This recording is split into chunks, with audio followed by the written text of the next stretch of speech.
Hello, and welcome to the Divinely Driven Results Show. My name is Elise Smith, your Christian business strategist, and I am so excited to talk to you guys today about leadership.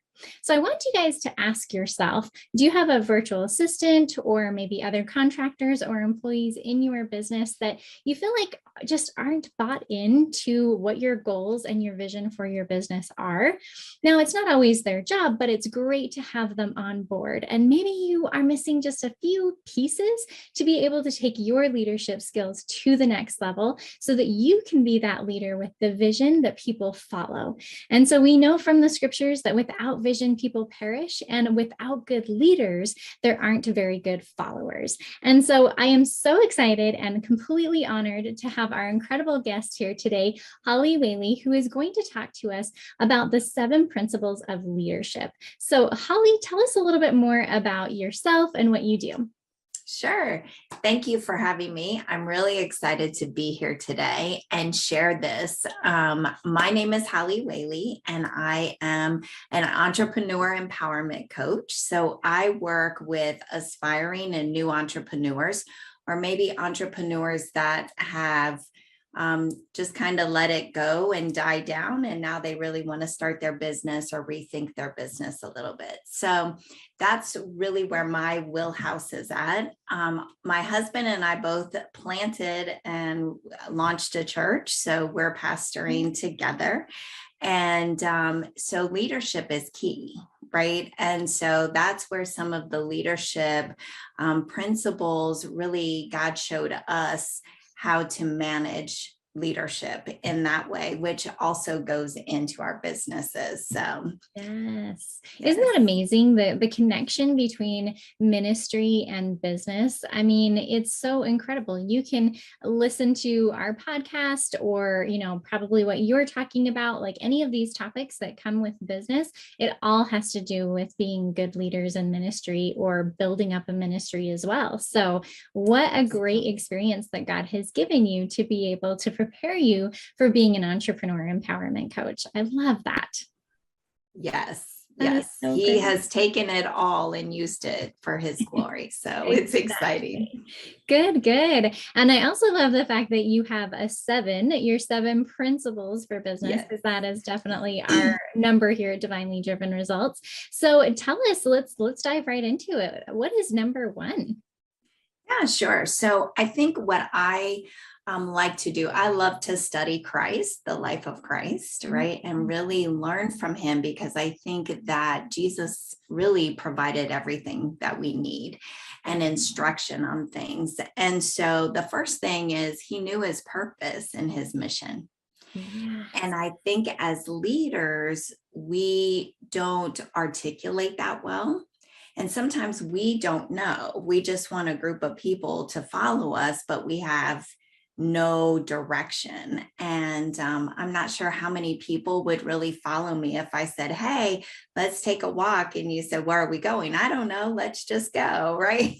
Yeah. No telling where we're headed. And so that was one thing. When you look at these principles, all of them are things that Christ did in the Word of God, right? So he knew his purpose, he knew his mission, and he never veered away from that. And so that is something that we have to do. And one of the things that my husband says to our couples all the time is when we talk about submission to husbands, right? He'll say, there's no submission without a mission. And so the wife can't submit to your mission if you don't have one. And so I look at that in leadership as well. Yeah. Oh my heavens. So powerful. Like we know the mission of Christ, and it's without a doubt, like that's something that we can follow as Christians. And so really it brings a whole new meaning to that scripture. Without vision, the people perish, because if there is no vision, there is no leader. And if there's no leader, then where are the people, how are the people going to follow? So right. Beautiful. I'm loving this already. All right. What is number 2? So number 2 is that he led by example. And a lot of times as leaders, we don't want to we want people to think we have it all together. And really the best lessons that we can give to them is that we're walking this out with you. And so we lead by example. So one of the things that God has really challenged me to do is to, when you talk about mentorship and leading, people live in my life with me, right? So I invite them in. Our church leaders are very much our family. And we've created it that way on purpose because we want them to see we're not perfect. We're working this out. This is how we handle conflict. This is how we handle our children. This is how things go on in our house. And, it helps them to realize how to lead as well. So I start as the example and I lead the way I would want to be led. And so I began to look at people different. I have compassion differently than I would. So I really, that's number 2, leading by example. He always led by example. Absolutely. And he's the best example we can have. And so why not Absolutely. be an example of example, right?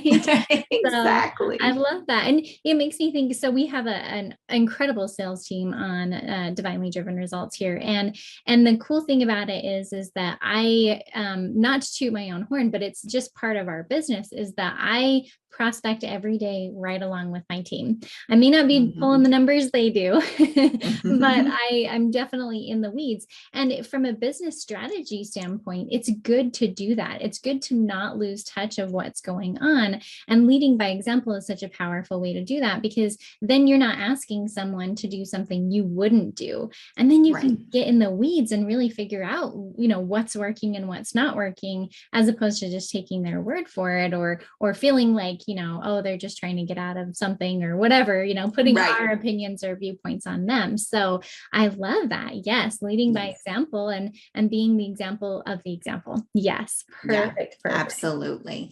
And I would also say in that, if you're not seeing somebody do something that you feel like they should be doing, always check yourself first, because sometimes it's not, the old saying, it's not what you say, it's what you do, right? We talk about it with our children, like, follow what I say and not what I do. Well, that's not a very good example, because they're always going to follow what you do.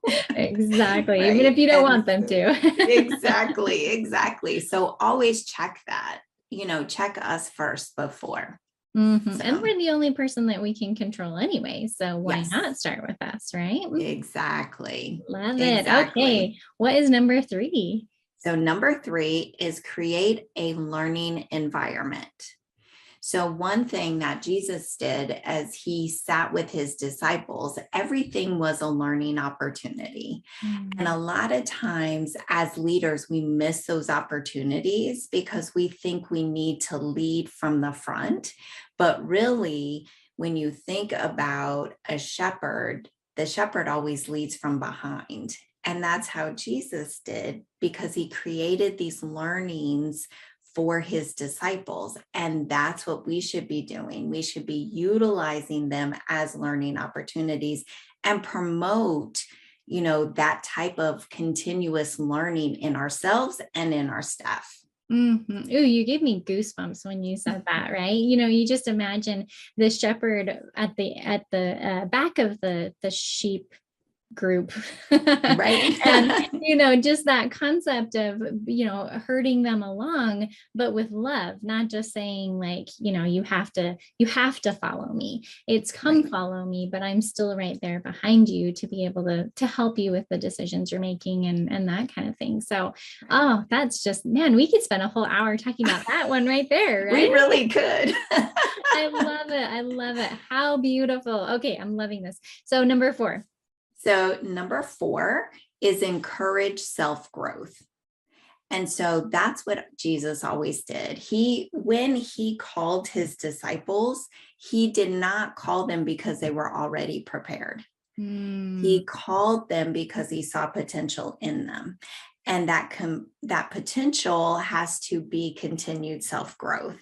So rather than looking at somebody and judging them harshly based on the way they managed a task or maybe didn't manage a task at all, get to the bottom of it and help them through the self-growth process and let them know that that's important to continue to grow. I love that. I want you guys to really take note of that, is that God doesn't call the people who are already equipped. He equips the people who he calls, right? He saw their potential, the apostles and, his followers, their potential already, and he sees our potential as well. Otherwise we wouldn't be called. So, step into that growth and that grace and that growth, I would say, right? Right. Yeah, absolutely. Beautiful. And as we encourage self-growth, and I say this to my entrepreneurs all the time, your business will only grow to your own capacity. Right? So if you are seeing that you're not growing the way that you should, then you have to check yourself and your mindset and yourself. So we have to do the work too, right? And so as we do the work, again, leading by example, we're creating that culture of letting them learn self-growth and really encouraging that. And then we get to share that with them too, of like, I love some of our team meetings because it's like, oh, I learned this in the Bible, or I learned this about business that I really want to share with you. And that's like the best moment, because as we are pouring into ourselves, we can better pour into other people. Yes, absolutely. Absolutely. Perfect. Hit us with the next one. He lived a life of example.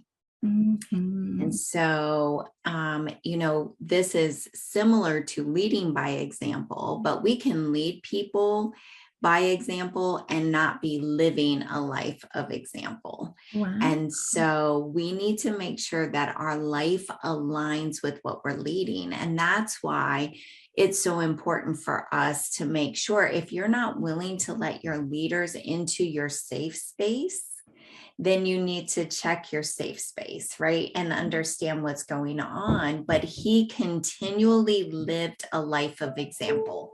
He never asked them to do something he wouldn't do.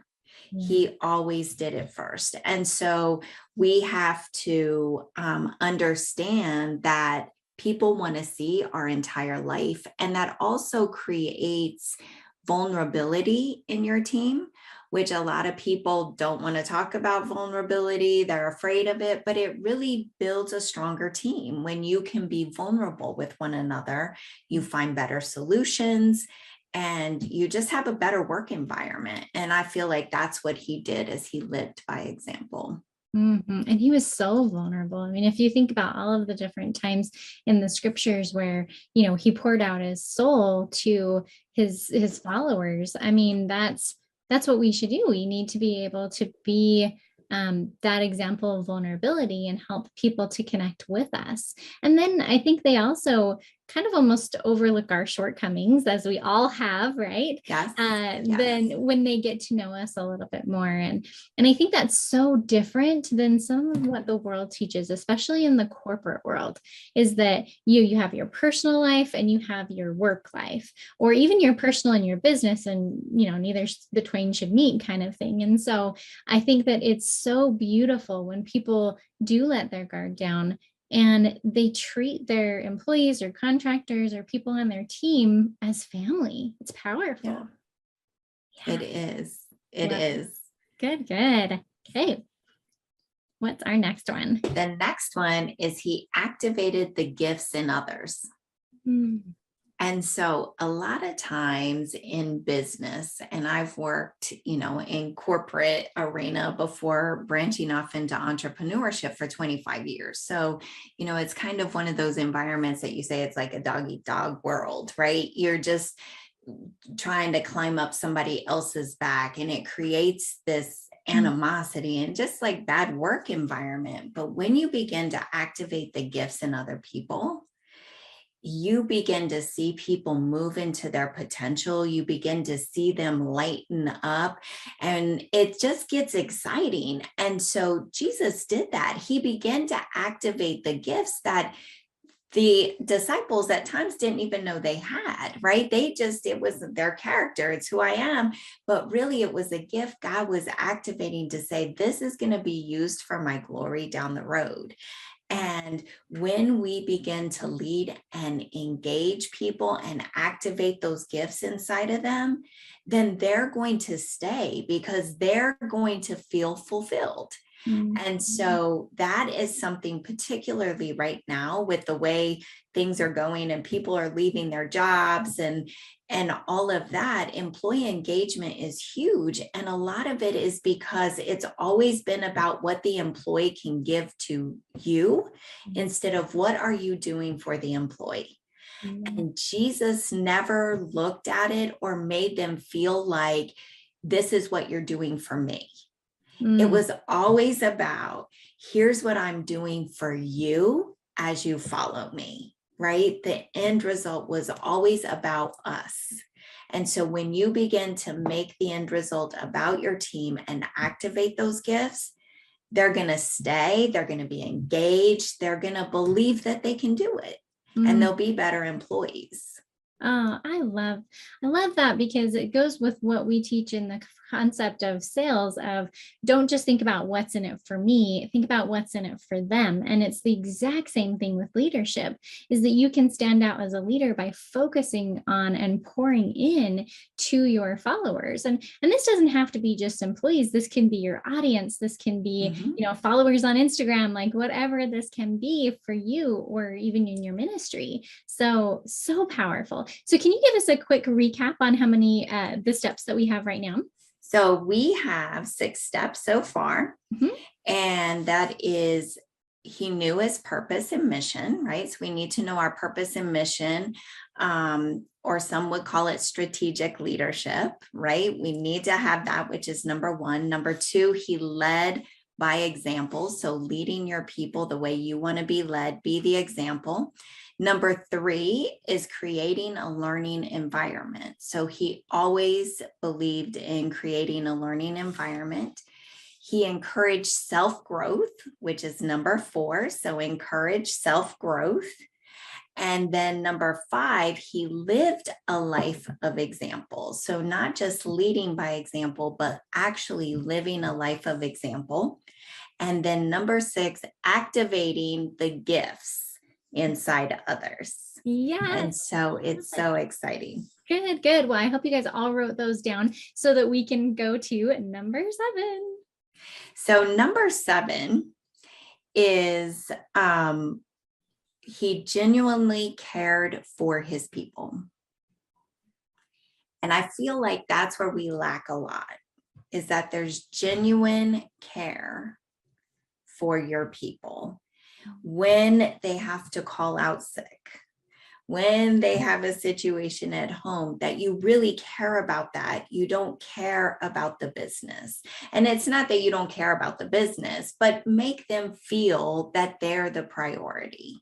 Because when you pour into people and you serve people well, they're going to serve your business well and your clients well. And I honestly believe that. And when we were getting ready to launch our church, we used to have vision parties, and we would have our team come and we would talk about how we were going to launch and different things, do strategy parties. And I would always make them coffee. And I would make them coffee any way they wanted it, put whipped cream, we'd put candy on top. I mean, we just did it up for an afternoon, right? And one day, one of the ladies says, why don't you ever just have us make our own coffee?